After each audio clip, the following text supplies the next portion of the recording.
우리 저희 계신 분들과 인사 나누겠습니다. 성령의 열매를 맺읍시다. 그리고 이렇게 질문하셨으면 좋겠어요. 어떤 열매를 맺으실래요? 자, 우리는 성령의 열매를 맺어야 할 줄로 믿습니다. 그런데 중요한 것은 어떤 열매를 맺느냐. 우리가 앞서서 세 가지의 열매를 살펴보았습니다. 먼저는 어떤 열매였죠? 사랑의 열매. 두 번째는 어떤 열매였습니까? 희락의 열매. 세 번째는 어떤 열매였죠? 화평의 열매. 오늘은 그 네 번째 시간 온유의 열매에 대해서 이야기를 나누고자 합니다. 온유함. 어떠십니까? 가슴에 손을 한번 얹어 보시고 아, 난 참 온유한 사람이야. 어떠십니까? 정말 난 온유한 사람 같으셔요? 아니신 것 같으셔요? 그러면 저는 어떻습니까? 하만규 목사. 온유한 목사예요? 아니면 온유하지 않은 목사예요? 그러실 줄 알았습니다. 그렇죠? 예. 저는 참 온유한 목사가 되었으면 좋겠다라는 생각을 합니다. 왜냐하면 이 온유함이란 성품은 예수님의 성품이기 때문에 그래요. 우리 말씀을 한번 찾아볼까요? 마태복음 11장 29절의 말씀입니다. 예수님이 자신의 성품을 어떻게 소개하고 계시는가? 마태복음 11장 29절의 말씀.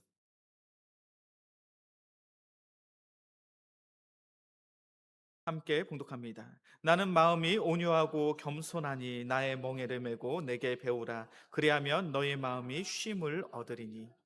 예수님이 내 자신의 당신의 성품을 소개합니다. 그런데 어떻게 그 성품을 소개하고 있습니까? 나는 마음이 온유하고 겸손하니. 예수님은 어떠한 마음을 가지고 계시다고요? 온유한 마음. 예수님은 온유한 마음을 가지고 계십니다. 그렇다면 온유한 마음이 어떠한 마음입니까? 사전적인 의미를 보니까 이 온유하다라는 단어가 따뜻할 온자에 부드러울 유자를 사용합니다. 온유하다는 게 뭐예요? 태도나 마음씨가 매우 따뜻하고 부드러운 사람을 온유한 사람이라고 이야기를 해요. 상대방과 이야기하는데 그 사람의 마음이 너무나도 따뜻해. 너무나도 부드러워요. 그래서 늘 그와 함께하고 싶은 그러한 마음이 드는 것. 그것이 바로 온유함이에요. 어떠십니까? 나의 마음속에 그러한 마음, 그러한 온유함이 있으신가요? 예수님은 참 온유하셨던 분이에요. 이 온유함은 어떠한 성품, 어떠한 마음을 내재하고 있냐면 이 온유함은 자신의 부정적인 감정을 철저히 통제하고 다스리는 상태, 그 마음이 바로 온유함의 밑바탕에 있습니다. 우리 모두는 따뜻한 마음, 부드러운 마음을 갖고 싶잖아요. 내가 따뜻한 마음, 부드러운 마음을 가지고 다른 이들과 교제하기 위해서 어떠한 상태가 중요하다? 나의 부정적인 감정들을 내가 철저히 통제할 수 있고 다스릴 수 있어야 돼요. 우리의 마음속에 분노의 마음이 있습니까? 없습니까? 우리의 마음속에 분노의 마음이 있어요? 없어요? 우리의 마음속에 미움의 마음이 있습니까? 없습니까? 우리의 마음속에 시기하고 질투하는 마음이 있어요? 없어요? 우리의 마음속에 그런 부정적인 마음들이 있어요. 그런데 온유함이 무엇이냐면 이 부정적인 마음과 생각들을 철저히 통제할 때 우리는 우리의 삶 가운데 온유함을 나타낼 수 있는 거예요. 예수님은 온유한 성품을 가지고 계셨습니다. 그렇게 나의 삶 가운데, 예수님의 삶 가운데 참으로 괴롭고 힘든 순간에도 그 부정적인 감정, 미움과 분노의 마음에 그 감정에 사로잡히지 않으셨어요. 특별히 예수님은 십자가에 달리실 때 그러셨잖아요. 예수님이 누구 때문에 십자가의 고난, 십자가의 죽음을 당하게 되셨습니까? 누가 예수님을 팔아버렸어요? 누가 팔았습니까? 유다, 가룟 유다. 이 가룟 유다는 누구예요? 예수님의 제자잖아요. 예수님과 동고동락합니다. 예수님의 놀라운 이적과 기적을 가장 가까이에서 목격했어요. 이 가룟 유다는 예수님의 가르침을 가장 가까이에서 들었던 자예요. 때론 예수님의 가르침에 감동이 되어서 눈물을 흘린 적도 있었겠죠. 예수님의 놀라운 기적을 목격하며 그래 예수님은 정말 하나님의 아들이셔. 그런 믿음의 고백을 했던 순간도 있었겠죠. 그런데 그런 가룟 유다가 예수님을 배반하고 예수님을 은삼십에 팔아버렸습니다. 예수님의 입장에서 세상적인 표현을 써볼게요. 열 받을까요, 안 받을까요? 예수님의 입장에서 열 받겠죠. 더군다나 예수님의 제자들이 예수님께 무엇이라고 이야기합니까? 예수님, 여기 있는 이 모든 사람들이 예수님이 떠나가도 예수님을 모른다 배반하여도 나는 결단코 예수님을 떠나지 않겠습니다. 나는 죽으면 죽었지 예수님을 배반하지 않겠어요. 예수님의 11명의 제자들이 그렇게 외쳤습니다. 그런데 정작 예수님이 십자가에 고난 속에 있을 때 그 제자들은 어떻게 했습니까? 예수님의 곁을 지켰나요? 다 도망갔나요? 지켰습니까? 도망갔습니까? 다 도망갔잖아요. 예수님은 그 장면을 다 목격하셨어요. 예수님의 입장에서 죄송합니다. 열 받았을까 안 받으셨을까? 그 제자들이 다 도망갔어. 예수님이 예루살렘 성전에 입성하실 때 많은 무리의 사람들이 종려나무 가지를 흔들고 외칩니다. 호산나 다윗의 왕이여 우리를 구원하소서. 얼마나 영광스러운 입성인지 몰라요. 그런데 불과 나흘의 시간이 지난 다음에 그들이 돌변하죠. 무엇이라고 외칩니까? 예수를 죽여라. 바라바를 내어주고 예수를 죽여라. 종교 지도자들에게 선동된 많은 무리의 사람들이 예수를 죽이라고 외칩니다. 예수님의 입장에선 열 받을까요? 안 받을까요? 불과 며칠 전에는 나를 왕으로 삼았던 이들이 자신의 뜻대로 자신의 생각대로 자신이 원했던 바가 이루어지지 않으니까 예수를 죽이라는 거예요. 예수를 희롱하고 예수를 조롱하는 이들이 예수님 주변에 가득합니다. 미움의 마음이, 분노의 마음이 예수님의 마음속에 없었을까요? 예수님도 사람이신지라 분노의, 미움의 마음이 있으셨겠죠. 그런데 중요한 것은 무엇입니까? 예수님은 그 부정적인 마음과 생각들을 컨트롤할 수 있는 거예요. 통제할 수 있는 거예요. 그 부정적인 마음과 생각에 나의 인생이 사로잡히지 않는 거예요. 이것이 무엇입니까? 바로 온유함이에요. 예수님은 자신을 희롱하고 자신을 조롱하는 이들을 향하여 이렇게 말씀하십니다. 예수께서 이르시되 아버지 저들을 사하여 주옵소서. 자기들이 하는 것을 알지 못함이니이다. 예수님을 희롱하고 예수님을 조롱하고 있는데 예수님을 죽이라라고 외치고 있는데 그들을 위해서 무엇하고 계십니까? 기도하고 계셔요. 무엇을 위해 기도하십니까? 하나님 저들을 용서하여 주옵소서. 저들은 저들이 무엇을 하는지 알지 못합니다. 인간적인 관점으로 본다면 예수님만큼 억울한 사람이 어디에 있습니까? 예수님 무슨 잘못을 범했나요? 무슨 죄를 지었습니까? 예수님의 죄를 묻었던 빌라도가 이야기합니다. 나는 그에게서 그 어떠한 죄도 찾지 못했노라. 죄가 없다는 거예요. 죄가 없으면 어떻게 해야 됩니까? 풀어줘야죠. 그런데 풀어줄 수가 없는 거예요. 많은 군중의 무리들이 예수님을 죽이려고 혈안이 돼 있어서 성난 민심을 꺾을 수가 없는 거예요. 예수님의 입장에서는 얼마나 억울한 일입니까? 예수님의 입장에서 얼마나 분노할 만한 상황입니까? 예수님이 이 땅 가운데 공생의 사역 가운데 하신 일이 무엇입니까? 병들고 가난하고 고통 가운데 있는 이들을 구원하셨잖아요. 하나님의 말씀을 가르치셨잖아요. 사랑을 나누고 말씀을 가르치며 그들을 옳은 길로 인도하시니까 예수님이잖아요. 그런데 예수님의 영광은 온데간데 없습니다. 모든 사람들이 예수를 죽이려고 해요. 그런데 예수님은 그 성난 무리의 사람들을 마주 보시며 그들에게 무엇을 이야기하십니까? 용서를 이야기하시죠. 그럴 수 있는 이유가 어디에 있습니까? 우리의 마음속에 분노, 미움, 시기, 질투, 부정적인 감정들, 그 부정적인 감정들에 사로잡히지 않는 거예요. 이 부정적인 감정들을 뛰어넘는 하나님의 인도하심, 하나님의 은혜를 사모하고 있는 거예요. 온유함은 바로 여기에서 출발하는 줄로 믿습니다. 우리가 신앙생활 하다 보면 온유한 마음을 갖는 것, 서로 사랑하는 것, 이러한 감정을 우리의 성품, 우리의 인격으로 생각할 때가 참 많아요. 그래서 우리는 어떻게 이야기합니까? 목사님, 온유한 마음은 예수님이나 하시는 마음이고 나는 그런 마음 가질 수가 없어요. 나는 태생이 온유함과는 거리가 멀습니다. 이러신 분들 있어요, 없어요? 이런 분들이 있어요. 그런데 중요한 것은 이 온유함이라는 것은 무엇의 열매라고요? 성령의 열매라고요. 우리가 말씀 안에 거하고요. 우리가 바른 모습으로 신앙생활을 하면 사과나무가 사과라는 열매를 맺을 때 한번 생각해 보셨으면 좋겠어요. 사과나무가 사과의 열매를 맺을 때 내가 이번에 열매 잘 맺어야지. 그렇게 애쓰고 막 수고함으로 그 열매를 맺습니까? 어떠셔요? 사과나무를 지켜보니까 이 나무가 열매 맺으려고 막 애쓰고 수고해서 그렇게 사과 열매가 맺어집니까? 아니잖아요. 그냥 시간이 지나면 알아서 영양분을 흡수해서 열매를 맺어요. 나무가 열매를 맺는 것은 당연한 자연의 섭리입니다. 애쓰고 수고하고 노력한 결과로 이어지는 것이 아니에요. 성령의 열매도 동일합니다. 우리가 어찌 예수님처럼 사랑할 수 있습니까? 예수님처럼 어떻게 성령의 기쁨을 누릴 수 있습니까? 우리가 어떻게 예수님처럼 성령의 평안 안에서 살아갈 수 있습니까? 우리의 노력은 이룰 수 있는 것이 아니에요. 그렇게 우리의 신앙생활은 참으로 쉬운 것처럼 보이기도 하고 참으로 어려운 것처럼 보여지기도 합니다. 우리에게 예수님처럼 살아가라고 이야기하면 그것만큼 힘든 일이 어디에 있겠습니까? 우리는 결단코 예수님처럼 내 자신을 내어드리며 살아갈 수 없는 존재예요. 근데 우리는 예수님처럼 살아갈 수 있습니다. 어떻게 되면요? 성령님께서 충만하시면. 내 마음속에 성령이 충만하면 우리는 예수님을 닮아가는 그 귀한 삶을 살아갈 수 있는 거예요. 온유함도 똑같아요. 내가 온유한 마음과 성품을 가지고 살아가려고 애쓰고 노력하면 결단코 그 온유함의 모습을 우리는 입을 수가 없어요. 온유함의 마음은 우리가 바른 성도로서 살아갈 때 주님께서 우리의 마음속에 그 귀한 마음을 더해 주실 줄로 믿습니다. 우리는 그것을 사모할 수 있어야 돼. 우리가 성령의 열매의 설교를 들으면서 우리는 그런 생각할 수 있어요. 아, 목사님, 저는 이런 인생 도저히 못 삽니다. 이런 삶 답답해서 못 살아요. 어떻게 사람이 이 땅 가운데 살아가면서 이렇게 살아갈 수 있겠습니까? 그런 회의적인 생각이 드실 수 있겠죠.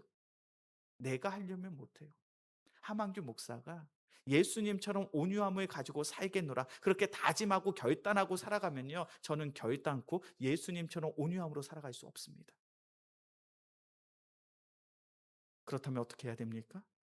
성령의 은혜를 덧입으며 성령님께서 은혜를 주시며 말씀 가운데 더욱 말씀을 사랑하고 말씀을 묵상하고 더욱 기도하는 삶을 살아가면 우리의 마음속에 성령님이 더욱 거하시는 줄로 믿습니다. 그러다 성령의 충만함을 입고 성령의 충만함을 입은 자는 예수님을 닮아갈 수 있는 온유함의 마음을 품을 수 있는 거예요. 우리 영광교회 귀한 성도님들, 우리의 삶이 그러하게 주의 이름으로 간절히 축원합니다. 내가 하고자 하는 것이 아니라 우리는 그저 하나님의 말씀을 사모하고 사랑하고 기도할 뿐이에요. 그러면 내 안에 계신 성령님이 우리의 마음속에 들어오셔서 우리의 마음속에 예수님처럼 온유함의 마음을 더해 주실 줄로 믿습니다. 그때 우리는 예수님처럼 온유해질 수 있는 거예요. 세상 속에서 예수님처럼 따뜻한 그 사랑을 나누고 전할 수 있는 거예요. 그렇다면 우리가 이 온유함의 마음을 갖는 것이 왜 중요한가? 오늘 마태복음 5장의 말씀으로 돌아와 볼까요? 마태복음 5장 5절의 말씀, 온유한 자가 어떤 축복을 받을 수 있는지. 마태복음 5장 5절의 말씀 함께 봉독합니다. 온유한 자는 복이 있나니 그들이 땅을 기업으로 받을 것이며. 아멘. 마태복음 5장 5절의 말씀을 보니까 온유한 자는 어떤 축복을 받습니까? 어떤 축복을 받아요? 땅을 기업으로 받을 것이다. 땅을 기업으로 받는다는 것이 어떤 의미입니까? 좀 더 쉽게 표현할까요? 우리가 온유한 성품을 가지고 살아가면 땅 부자가 될 줄로 믿습니다. 그렇지 않나요? 오늘 본문의 말씀이 그거잖아요. 땅을 기업으로 받는다. 땅 부자 된다는 이야기예요. 우리가 이 세상을 살아가면서 우리의 마음속에 내가 이루고자 하는 목표들이 있죠. 좋은 대학에 가서 좋은 직장을 얻어서 좋은 집을 사고 좋은 자동차를 사고 우리의 삶 속에 그러한 세상의 것들에 소망을 두고 살아가는 삶 중요합니까? 중요하지 않습니까? 중요해요. 중요하지 않다는 이야기가 아니에요. 중요합니다. 내가 좋은 대학에 가는 게 중요하고 내 자녀들이 좋은 대학 가는 거 중요하죠. 좋은 직장을 얻는 거 중요하죠. 돈을 잘 버는 거 중요하죠. 많은 사람들에게 인정받는 거 중요하죠. 그런데 이 모든 것들을 이루기 위해서 땅에서 이루어지는 성공을 이루기 위해서 가장 중요한 것이 무엇입니까? 마태복음 5장 5절의 말씀을 보니까 어떠한 자들이 이런 축복받는다고요? 온유한 자가. 세상의 사람들이 우리에게 무엇이라고 이야기합니까? 이 세상에서 잘 되기 위해서 성공하기 위해서 우리는 어떻게 살아가야 된다고 이야기해요? 세상의 사람들은 독해져야 된다고 이야기하죠. 독해져야 된다고 이야기합니다. 다른 사람들과 다툴 수 있고 싸울 수 있고 이길 수 있고 승리할 수 있는 힘이 있을 때 우리는 세상 속에서 성공할 수 있다라고 배우고 있죠. 그렇지 않습니까? 그래서 학교 가서 뭐가 제일 중요한가요? 공부 잘하는 게 중요하잖아요. 도덕적으로 윤리적으로 좋은 성품과 마음을 가지고 살아가는 게 뭐가 중요합니까? 학교에서 가장 중요한 게 뭐예요? 공부 잘하는 거. 얘가 반에서 1등 했나 2등 했나 이런 게 중요하잖아요. 1등, 2등이 중요하니까 자꾸 학생들이 다른 거에서도 1등하고 2등 하려고 그러잖아요. 싸움에서도 1등 하려고 그러고 게임에서도 1등 하려고 그러고 운동에서도 1등 하려고. 왜 1 등이 중요합니까? 잘하는 것이 중요하다고 이야기하잖아요. 세상은 우리에게 그렇게 이야기합니다. 너희가 세상 속에서 잘 되고 성공하기 위해서는 치열한 경쟁 속에서 이겨야 돼. 그러니 그 치열한 경쟁 속에서 이길 수 있는 힘과 능력이 있어야 돼. 그런데 하나님의 축복은 그런 치열한 경쟁 속에서 이기는 자들에게 허락되는 것이 아니라 예수님의 성품, 하나님의 성품, 온유한 마음이 있는 자들에게 하나님께서는 하나님의 나라를 허락하시는 줄로 믿습니다. 이것이 하나님의 방법이에요. 우리가 잘 아는 것처럼 이스라엘의 초대왕 누구입니까? 첫 번째 왕, 이스라엘의 사울 왕이죠. 사울이 이스라엘의 왕이 되었습니다. 이스라엘의 왕이 되어서 그는 나라를 위해서 참 애쓰고 수고했어요. 수많은 전쟁터에 나아갔습니다. 그리고 그 전쟁을 치러야만 했어요. 그러던 중에 이 나라를 더욱 부강하고 강대하게 만들 귀한 협력자를 만나게 됩니다. 우리 말씀 한번 볼까요? 사무엘상 18장입니다.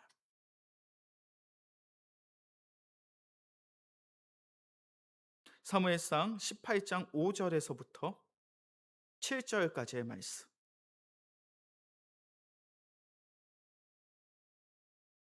사무엘상 18장 5절에서부터 7절까지의 말씀 제가 한 절, 우리 성도님들이 한 절 교독해서 봅니다. 다윗은 사울이 보내는 곳마다 가서 지혜롭게 행하매 사울이 그를 군대의 장으로 삼았더니 온 백성이 합당히 여겼고 사울의 신하들도 합당히 여겼더라.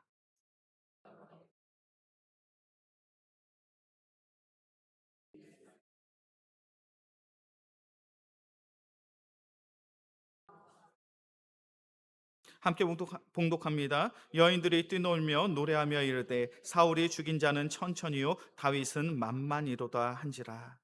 사울이 왕으로 나라를 다스리고 통치합니다. 수많은 전쟁의 상황들이 있어요. 이 전쟁의 상황 속에서 다윗이라는 그런 젊은 장수가 등장을 합니다.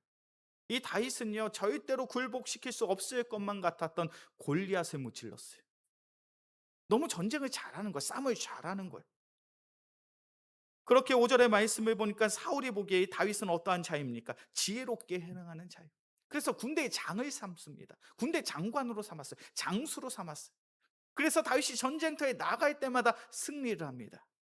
전쟁터에 나가서 싸울 때마다 승리하는 거. 왕의 입장에선 좋은 일이에요, 나쁜 일이에요? 좋은 일이죠.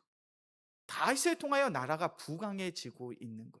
얼마나 좋은 일이에요. 그렇게 여인들이 노래를 부르죠. 사울의 죽은 자는 천천히요 다윗은 만만이로다.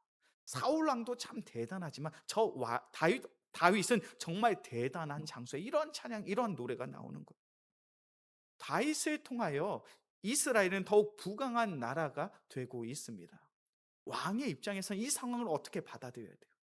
그래, 하나님께서 나에게 돕는 자를 도와주셔서 다윗을 통하여 우리나라가 이렇게 부강하게 되었구나, 너무 잘 됐구나, 이렇게 생각하는 것이 맞지 않습니까? 그런데 사울은 그렇지가 않아요. 사무엘상 18장 8절에서부터 11절까지의 말씀이요. 사무엘상 18장 8절에서부터 11절까지의 말씀 제가 먼저 봅니다. 사울이 그 말에 불쾌하여 심히 노하여 이르되 다윗에게는 만만을 돌리고 내게는 천천만 돌리니 그가 더 얻을 것이 나라 말고 무엇이냐 하고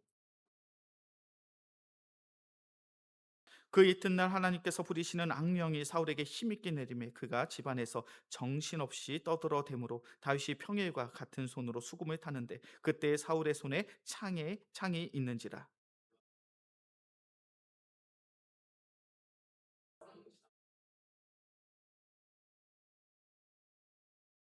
다윗이 전쟁터에 나가서 큰 업적을 쌓는 것은 나라 입장에서 그리고 왕의 입장에서는 참으로 좋은 일입니다. 더군다나 그 전쟁터에 나가서 싸우라고 시킨 사람이 누구입니까? 왕이 명령하고 왕이 시켰죠. 그래서 왕의 명에 따라서 전쟁터에 나가 내 목숨을 걸고 싸워서 승리했습니다. 그 업적은 나만의 업적이 아니죠. 나라의 업적이고 왕의 업적입니다. 왕의 입장에선 그 업적을 귀하게 여기고 하나님께서 나에게 참으로 귀한 동역자를 보내주신 것에 감사할 수 있어야 되죠. 그런데 사울 왕은 그렇지 않습니다. 8절부터 11절까지의 말씀을 보면 이제 사울 왕이 다윗을 주목합니다. 어떠한 마음으로 그를 지켜보고 있습니까? 미워하는 마음, 분노하는 마음, 증오하는 마음, 부정적인 마음이 앞서서 그를 살피고 있어요. 그를 주목하고 있어요. 그러다가 순간적으로 그 분노에 사로잡히니까 어떻게 합니까? 내 손에 들린 그 창을 던져서 다윗을 죽이고자 하죠. 사울 왕의 마음속에 온유함이 있는 거예요, 없는 거예요? 온유함이 있는 거예요, 없는 거예요? 온유함이 없잖아요. 제가 앞서서 말씀드렸죠. 온유함은 무엇을 전제합니까? 내 마음속에 있는 부정적인 감정을 통제할 수 있어야 돼요. 절제할 수 있어야 돼요. 내 마음속에 있는 부정적인 감정을 억제하고 하나님의 사랑을 나눌 수 있는 것, 그것이 온유함입니다. 사울왕엔 그 온유함이 없어요. 철저히 자신의 그 부정적인 감정에 사로잡혀서 미워하는 마음, 질투하는 마음, 분노하는 마음에 사로잡혀서 다윗을 죽이고자 하나요. 마태복음 5장 5절의 말씀을 보니까 하나님의 기업은 누구에게 있다고요? 온유한 자에게 있다고요. 온유한 마음이 없는 사울왕은 하나님의 나라, 하나님의 기업을 이을 수 있습니까? 없습니까? 하나님의 나라 기업을 이을 수가 없는 거예요. 반면에 다윗은 어떠합니까? 사무엘상 26장이에요. 사무엘상 26장 7절에서부터 10절까지의 말씀.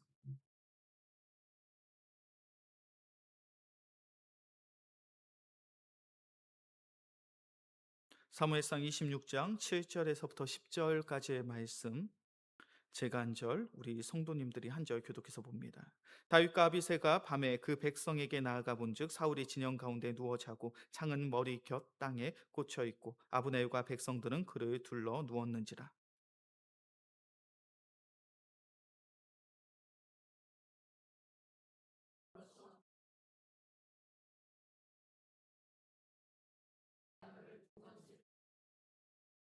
다윗이 아비새에게 이르되 죽이지 말라, 누구든지 손을 들어 여호와의 기름 부은 자를 치면 죄가 없겠느냐 하고.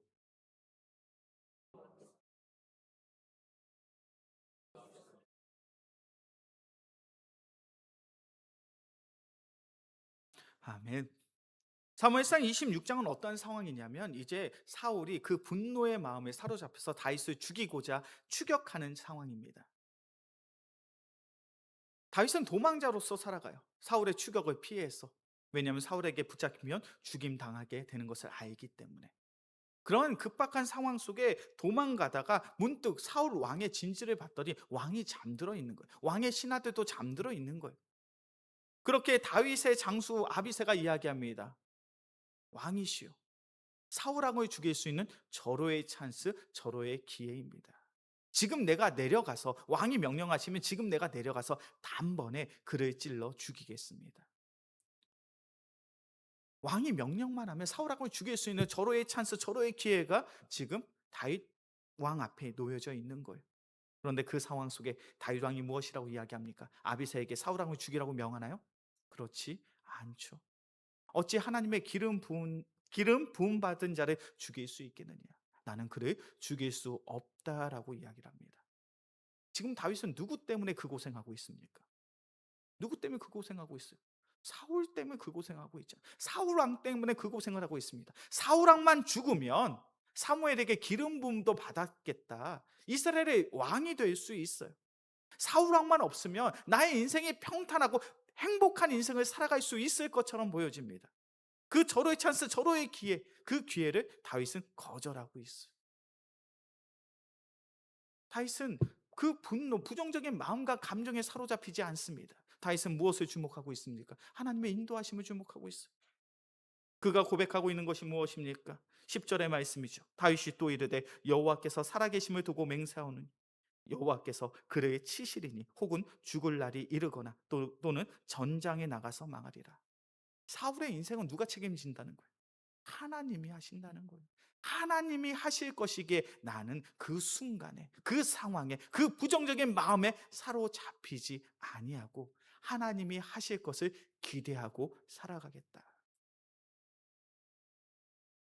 우리 영광교회 귀한 성도님들, 우리가 잘 아는 것처럼 다윗은 이스라엘의 두 번째 왕이 됩니다. 하나님의 나라, 하나님의 기업을 잇게 되죠. 왜 그렇습니까? 다윗에겐 온유한 마음이 있어요. 반대로 사울에겐 온유한 마음이 없었습니다. 우리가 이 땅 가운데 살아가면 우리는 잘 되기를 원하죠. 우리는 성공하길 원합니다. 돈을 많이 벌길 원하고요. 많은 사람들에게 인정받고 칭찬받기를 원하죠. 그러한 삶을 성경에서는 땅의 기업으로 받았다라고 이야기를 합니다. 이 땅에서 누릴 수 있는 하나님의 복이 있다라는 것이죠. 우리가 이 땅 가운데 하나님께서 허락하신 그 귀한 축복을 누리길 원하십니까? 이 땅 가운데 잘 되기를 원하십니까? 그렇다면 우리의 마음속엔 온유한 마음이 있어야 될 줄로 믿습니다. 예수님의 마음, 따뜻하고 부드러운 마음. 내 상황과 환경이 어떠하든지 부정적인 감정, 나쁜 생각에 사로잡히지 아니하고 주님께서 허락하신 그 사랑, 그 마음을 나눌 수 있는 온유함, 그 온유함의 마음을 가지고 나아갈 때 바로 우리의 삶을 통하여 하나님의 나라가 아름답게 이루어지고 세워지는 줄로 믿습니다. 그렇게 우리의 삶 가운데 중요한 것이 무엇이겠습니까? 그것을 놓고 기도하는 거예요. 주님, 나의 마음속에 성령님께서 충만하셔서 온유함의 마음을 더해 주옵소서. 특별히 이 시간은 우리가 선교 헌신 예배로 모였잖아요. 우리가 선교사님들을 위해 기도할 때 무엇을 위해 기도해야 됩니까? 우리 선교사님들 그 귀한 마음속에 온유함의 마음을 더해 주옵소서.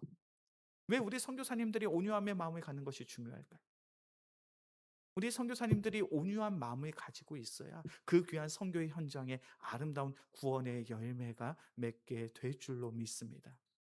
특별히 제가 선교사님들과 교제하면서 이야기를 나눠보면 선교사님들의 마음속에 상처가 참 많아요.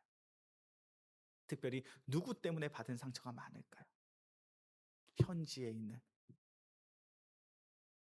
현지에 있는 교회 지도자들 때문에 받는 상처가 참 많으셔요. 임원빈 선교사님이 그런 이야기 하시더라고요. 제가 임원빈 선교사님께 그렇게 질문했습니다. 선교사님, 선교 현장에서 어떤 것이 가장 힘들고 어려우십니까? 어떤 이야기를 하시냐면 사람을 믿는 게 참 힘듭니다라는 이야기를 하셔요. 한두 해 본 게 아니에요. 수년 동안 내가 교육하고 훈련했던 우리 교회 영적 지도자. 그런데 어떤 순간에 갑자기 돌변해서 선교사를 비난하고 비방하고 선교사를 괴롭게 하고 때론 현지에 있는 현지인들이 내가 세운 교회인데 그 선교사를 쫓아내기도 한다는 거예요. 그래서 남아공에서 아프리카에서 선교하는 선교사님들이 항상 하는 이야기 중에 한 가지가 뭐냐면 현지에 있는 그런 영적 지도자들을 현지인들을 조심해라. 그런 이야기를 항상 한다는 거예요. 내가 훈련하고 내가 교육해서 내가 세운 지도자입니다. 그런데 어느 순간 돌변해서 선교사님을 공격하고 선교사님을 내어 쫓으려고 하는 거예요. 얼마나 큰 상처겠어요. 그 땅에 무슨 소망이 있는가, 무슨 기대가 있는가, 그런 마음이 왜 안 들겠어요. 그런데 중요한 것은 주님께서 허락하신 온유함의 마음이 있으면 더욱 현지의 사람들을 사랑하고 현지의 교회를 사랑하고 주님의 방법대로 귀한 복음을 전함에 구원의 열매가 아름답게 맺어질 줄로 믿습니다. 하나님의 나라, 하나님의 기업은 바로 온유한 자에게 허락되는 거예요. 이제 말씀을 정리합니다. 우리 영광교회 귀한 성도님들, 이 땅에서 잘 되기를 원하시죠? 이 땅에서 성공하기를 원하시죠? 특별히 내가 잘 되는 것도 중요하지만 내 자녀들은 더욱 잘 되기를 원하시죠? 그렇다면 우리는 어떠한 마음이 있어야 됩니까? 온유함의 마음이 있어야 할 줄로 믿습니다. 그리고 우리 영광교회 잘 되길 원하시죠? 더욱 부흥하길 원하시죠? 우리 영광교회 어떤 마음이 있어야 됩니까? 온유함의 마음이 있어야 돼요. 우리 영광교회가 후원하고 기도하는 우리 남아공에서, 말라위에서, 영국에서, 캄보디아에서 그 귀한 선교 사역을 감당하는 그 귀한 선교의 현장, 어떠한 마음이 있어야 됩니까? 온유함의 마음이 있어야 돼요. 그래야 구원의 열매가 맺어집니다. 우리 영광교회 귀한 성도님들, 온유함의 마음을 사모하고 그것을 위하여 기도할 수 있는 귀한 믿음의 성도들이 되어지길 주의 이름으로 간절히 축원합니다.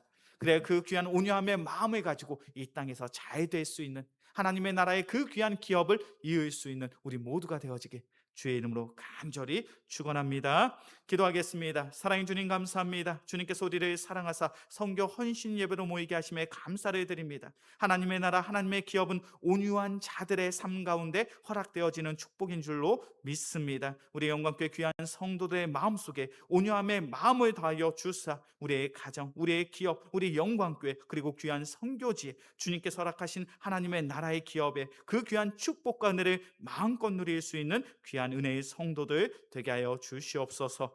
이 모든 말씀 우리를 사랑하시는 예수 그리스도의 이름으로 기도합니다. 아멘.